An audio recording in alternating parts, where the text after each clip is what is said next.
question 15. So I did talk about this question in class, but it's definitely worth repeating because there are two things here that you will 100% definitely see on the exam.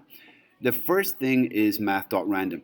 There's a strong possibility you could be called on to write something involving math.random as part of the written exam, and you will definitely see it on the multiple choice as well. Also, typecasting. Those are both very important things that you will probably be called on both to write and answer multiple choice questions about. So it's important that you understand exactly how those things work. So math.random, please remember math.random generates a number which is greater than or equal to 0 but less than 1. So it's some kind of a long decimal string. Well, not a string, some kind of a long decimal is what math.random produces. Now, the best thing to do here is just let's just imagine a is equal to some number. The number I used in class was 10. So let's say, for example, a is equal to 10. So we'd plug in a 10 here, and we'd put a 10 in here. Now,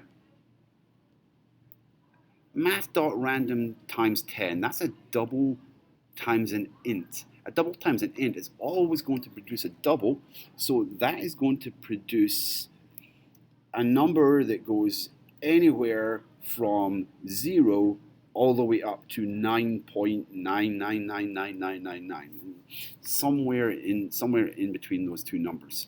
Now, if we take a number from 0 all the way up to 9.9999 and we cast that to an int, that's going to produce an integer from 0 through 9. Because when we take that double and we cast it to an int, it knocks the decimal off completely. And please note, it doesn't round the decimal to the nearest whole place.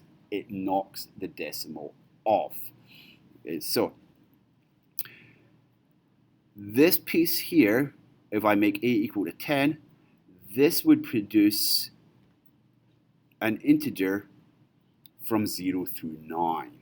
If I add 10 to it, well, if I add a 10 to 0, that's going to make 0 my starting number. And if I add a 10 to 9, that would make 19 my finishing number. So this whole thing would produce a whole number.